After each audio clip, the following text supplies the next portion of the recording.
Hello everyone. Today, we're going to uncover a mysterious and thrilling case from the land of the rising sun, Japan. The story begins in the 1970s and early 1980s, when Japan was shaken by a series of brutal thefts and murders. The perpetrator was like a demon in human form, living a double life. By day, he saved lives. By night, he took them. He committed over 300 thefts and took the lives of 22 people. What's even more terrifying is that the police never suspected him at all. His name was Kiyotaka Katsuta, one of the 3 most notorious serial killers in post-war Japan. To better understand the context of this story, let's travel to Kyoto, the place where Kiyotaka committed his crimes. Kyoto is strategically located in the heart of the Japanese archipelago and is part of the Osaka metropolitan area, one of Japan's 3 major urban regions. Historically, Kyoto served as the imperial capital and the residence of the emperor. For centuries, as a result, it was once the political, economic, and cultural center of Japan, with a rich and deeply rooted cultural heritage. It is on this land, rich in tradition and culture, that our story today begins to unfold. The main character of our story is Kiyotaka Katsuta, born on August 29, 1948, in the village of Koganadani, located in Kyoto Prefecture. Although he was born in the countryside, Kiyotaka's family was far from poor. They owned land and property, and were considered relatively well off. Kiyotaka had an older sister. Unlike her, obedient and well-behaved, Kiyotaka was a mischievous child who constantly gave his parents a headache. He never followed his sister's example. Back in elementary school, Kiyotaka always had pocket money to buy all kinds of sweets, something that made many people around him jealous. Keep in mind that at that time, even having enough to eat was a luxury for many families. Life was incredibly difficult, so it's easy to see that Kiyotaka held a relatively high status at school. However, status didn't necessarily mean he was a good student. Kiyotaka's academic performance was very poor. He was at the bottom of the class. One time he even boldly told his junior high school teacher that he planned to take the entrance exam for a public high school. The teacher just laughed and said, "Keep dreaming." As expected, Kiyotaka didn't pass the entrance exam for the public high school. At that point, his father said, "Taking a course in agricultural cultivation isn't a bad idea. If you can't find a job later, you can always come home and inherit the family farmland." But Kiyotaka didn't want to be a farmer. He thought the work was too hard. Kiyotaka hated farm work and strongly resisted his father's insistence that he study agriculture. On top of that, his father was always strict with him, which only fueled Kiyotaka's resentment. During high school, Kiyotaka showed no interest in studying. He joined the brass band club and was in charge of playing the trumpet. Although he still received some pocket money, due to his habit of spending lavishly from a young age, combined with his pride, tendency to show off, and desire to keep up with friends, that small amount was never enough for Kiyotaka. He didn't dare ask his father for more money, so he developed a new skill, stealing. At first, Kiyotaka only dared to steal tickets from the school cafeteria, but over time, his boldness grew. Bicycles, cash, anything that could be sold, he stole them all. Later on, Kiyotaka became so brazen that he even resorted to outright snatching and grabbing. In November 1965, while snatching a woman's handbag, Kiyotaka was caught red-handed by the police. Upon investigation, authorities found that in just over a year, Kiyotaka had committed more than 20 thefts, stealing a total of 118 million yen. At that time, Kiyotaka was only an 11th grade student. The school was worried that if Kiyotaka continued on this path, no one knew what terrible things he might do. In the future, not wanting to take any risks, the school decided to expel Kiyotaka. After that, he was sent to a juvenile reform school. After leaving the reform school, Kiyotaka wandered aimlessly without continuing his education. Without a high school diploma, it was very difficult for him to find a job. Eventually, His father had to ask for help to get him a job at an auto parts factory. However, shortly after Kiyotaka started working there, the factory's locker room was vandalized. Everyone at the factory naturally suspected Kiyotaka as the culprit. After all, he had a criminal record. Kiyotaka felt deeply wronged because this time he truly was not the culprit. However, facing the suspicious and doubtful looks from his co-workers, he decided to quit the job. After quitting his job, Kiyotaka spent his days wandering around and loafing about. Thanks to his handsome appearance and smooth talking, he managed to find a girlfriend. Their relationship progressed so well that they even started planning to get married. However, when the girl's parents learned about Kiyotaka's criminal record, they firmly opposed the relationship. Unexpectedly, driven by love, the young couple decided to run away. They went to Osaka, then moved to Nara. There Kiyotaka found a job as a long-distance truck driver for a transportation company, while his girlfriend worked nearby. Eventually, they managed to settle down. The couple secretly got married and had a child. The three of them lived a very happy life. But just as everything was falling into place, a murder case completely changed Kiyotaka's fate. In January 1972, a female bank employee was murdered in Nara. During the investigation, detectives happened to visit the transport company where Kiyotaka worked and discovered his criminal record. As a result, they added Kiyotaka to the list of suspects and began a detailed investigation. Everyone at the company knew about Kiyotaka's criminal record and suspected he might be involved in the murder. Even the company director directly asked him, "Are you the one who killed her?" Although Kiyotaka had an alibi, no one seemed to care. Humiliated and ostracized by his co-workers, he felt deeply resentful and desperate to vent his anger. Eventually, he chose to relieve stress through reckless shopping, designer clothes, fine alcohol, luxury cars, buying whatever he wanted without restraint. His excessive spending habits caused Kiyotaka to accumulate a mountain of debt. When he found out, although very angry, his father still cared for him. At that time, the local fire department was being formed. His father advised him, "You should apply to become a firefighter. It's a stable job, respected by society, and the income is decent." Although still resentful toward his father, Kiyotaka followed this advice. Thanks to his good physical condition, he easily passed the firefighter recruitment exam. In 1972, at the age of 23, Kiyotaka officially became a firefighter. Of course, he concealed the fact that he had previously been in a reform school. Kiyotaka seemed to really enjoy this job. He worked very hard and seriously, earning the respect of his colleagues. His income also increased significantly. However, due to his large previous debts, Kiyotaka still had to work extra as a long-distance truck driver on his days off. As his life improved, Kiyotaka began to go astray. Having always been extravagant, Kiyotaka became even more wasteful. To show off his status, he spent a large sum of money to become a VIP member at a golf club. In his eyes, golf players were all successful people with high social status, and he wanted to become one of them too. Besides that, Kiyotaka always wanted to own the best things. Even though his old debts from overspending were still unpaid, he continued to spend extravagantly. At this point, Kiyotaka gave no thought to saving money and was solely focused on finding quick ways to make money.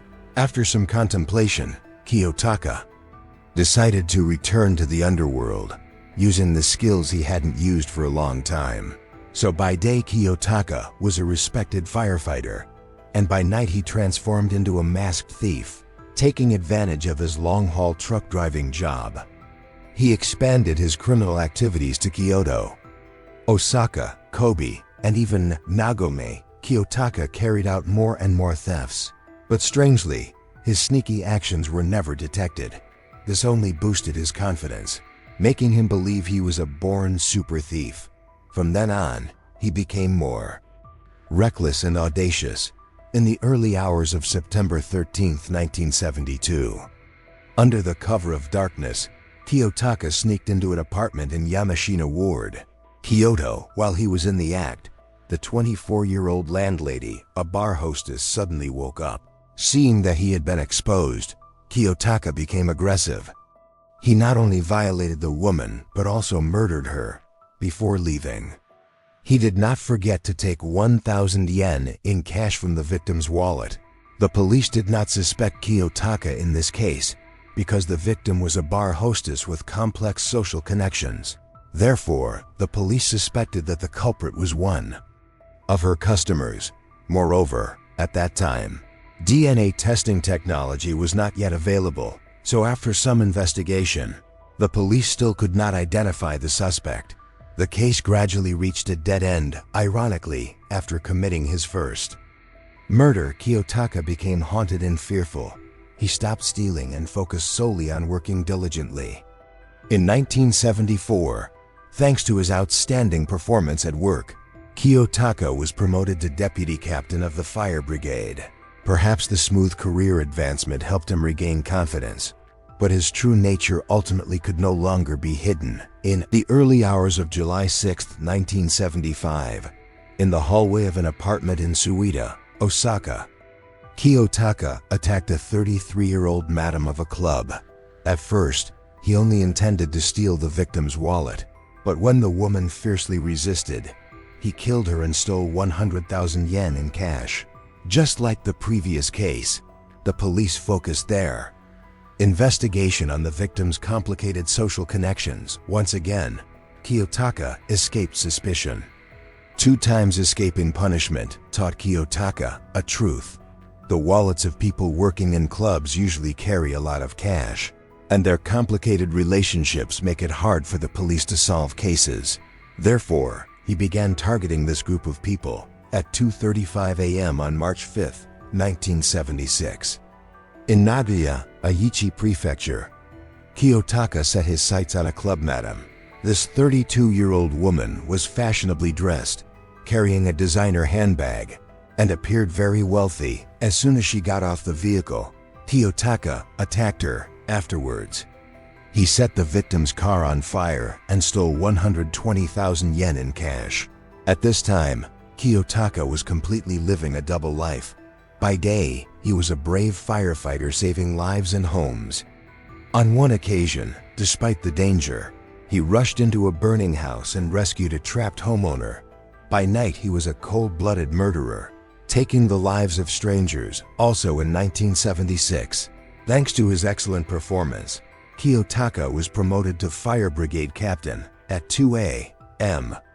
On June 30, 1977, Kiyotaka quietly slipped into a house in the Minami district of Kobe. After managing to take 40,000 yen, and just as he was about to leave, the unexpected happened. The 28-year-old homeowner returned. The two came face to face, and as had tragically become a pattern, the unsuspecting woman lost her life at the hands of Kiyotaka.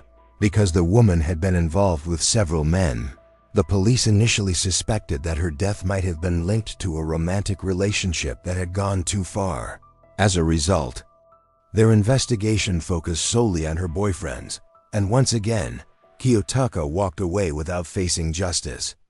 Just a few days after the incident, Kiyotaka appeared on a television program, celebrated as an outstanding firefighter.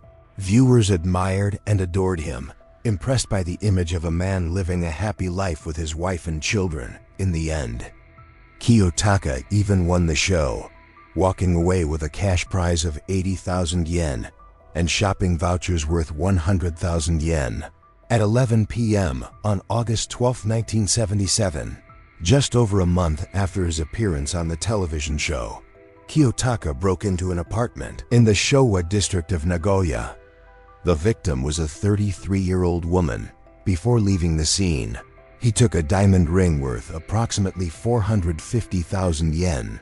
Getting away with one crime after another without raising suspicion only made Kiyotaka more brazen. Getting away with one crime after another without raising suspicion only made Kiyotaka more brazen. At 5 a.m. on December 13, 1977, Kiyotaka drove a stolen car to a labor bank in the Kuo district of Kobe. Taking advantage of a male employee moving cash, he fired a shot and quickly made off with 1 million yen. The 25-year-old bank employee was severely injured and passed away 2 days later. At 3:50 p.m. on May 15, 1980, in the Mizuho district of Nagoya, Kiyotaka targeted a credit officer who was collecting payments. He threatened the officer with a gun and stole checks worth 246,660 yen. At 11 p.m. on July 30, 1980, Kiyotaka carried a hunting rifle into a 24-hour supermarket in the Meito district of Nagoya. He threatened the night manager with the gun, forcing him to open the safe and stealing gift certificates and cash totaling 576 million yen. Afterwards, Kiyotaka forced the manager to drive him away and killed him along the way.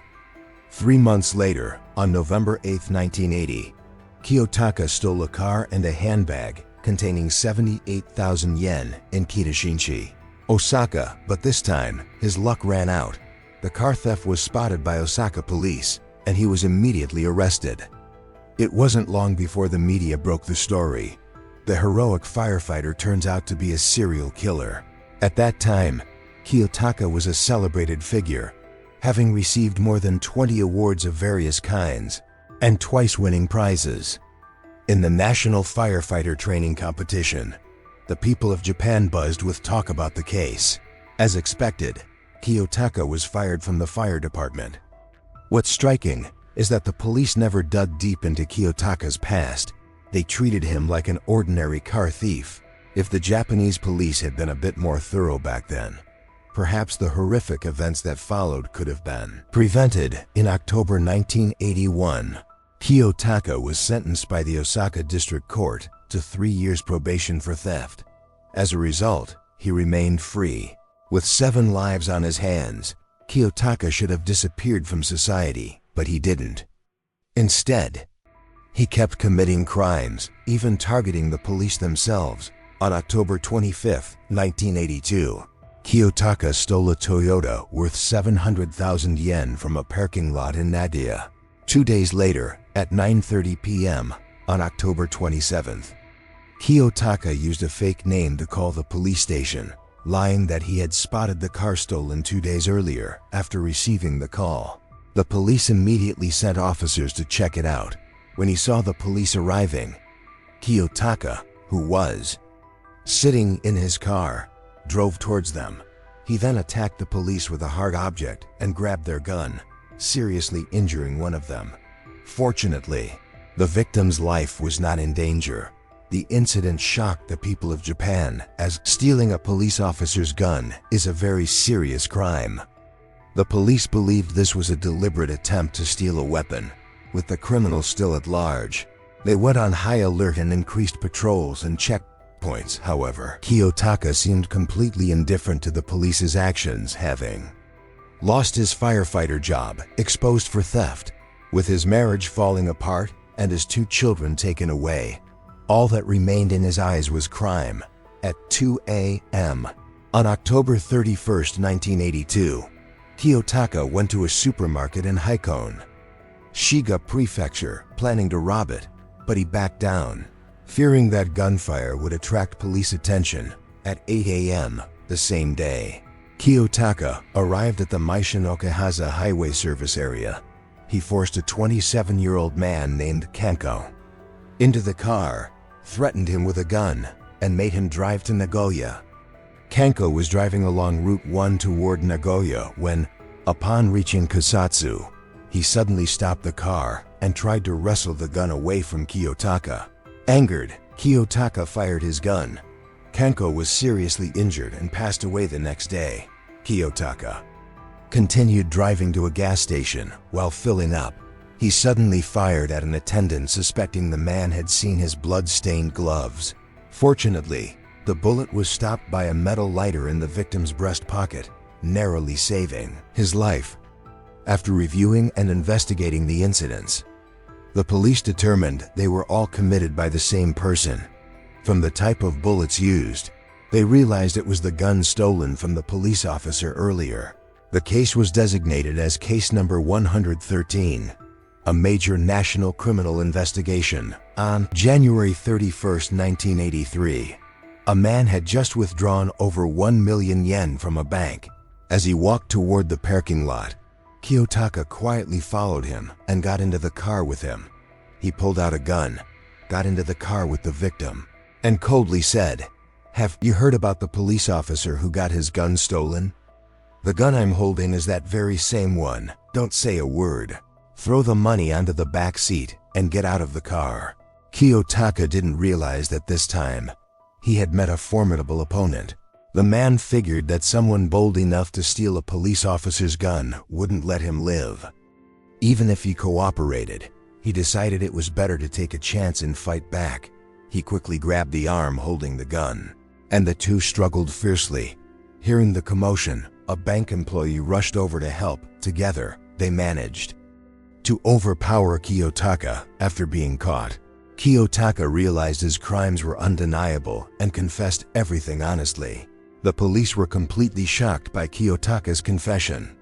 He admitted to over 300 thefts and 22 deaths under his name, far exceeding the 8 murders the police had on record. The interrogating officer kept asking, "Did you really commit all of these crimes?" Based on Kiyotaka's confession, the police investigated 14 more murders.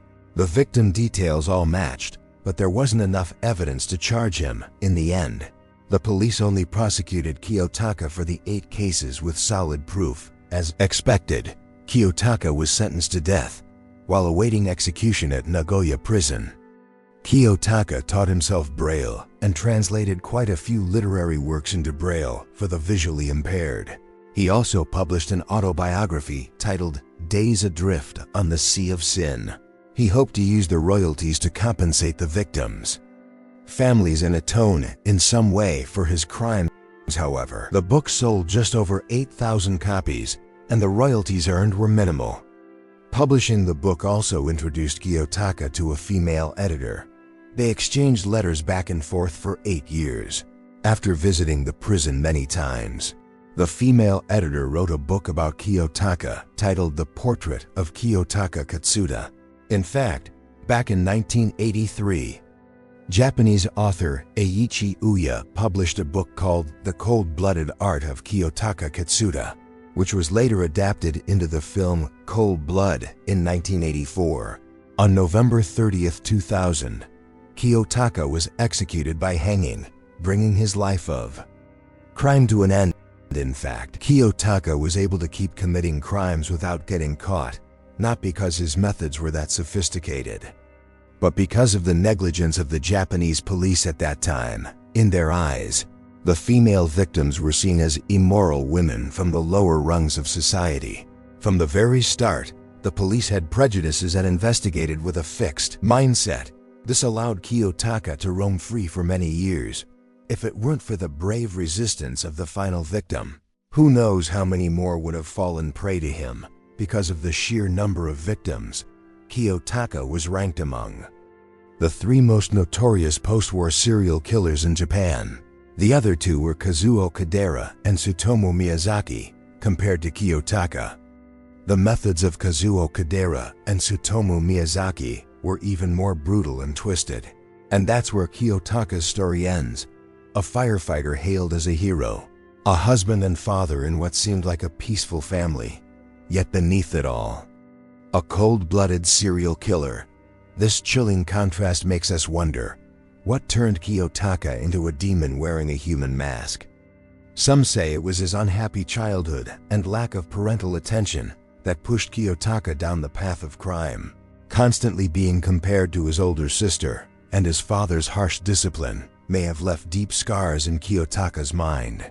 Some believe it was the injustice and social pressure in post-war Japan that led to his corruption, being expelled from school and stigmatized for his criminal record, may have sparked a deep resentment and a desire to take revenge on society. Others argue that his nature was evil from the start, an insatiable greed, a craving for pleasure, and material desires that pulled him into darkness. No matter how you look at it, there's no denying that Kiyotaka was a criminal. He had to pay the price for the terrible crimes he committed. Kiyotaka's story is not just a criminal case. It's also a profound lesson about human nature. It reminds us of the fragile line between good and evil, and the dark corners hidden within the human soul. It's also a warning to society about the importance of education, compassion, fairness, and justice, because sometimes just a little carelessness, a little indifference, can push a person into the spiral of crime. And above all, this story serves as a reminder of the importance of seeing people from multiple perspectives.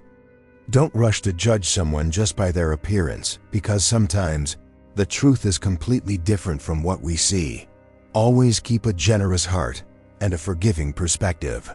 And never forget that within every person, no matter who they are, there's both good and evil. What truly matters is which side we choose to stand on. That's where we'll end today's video. See you all in the next one.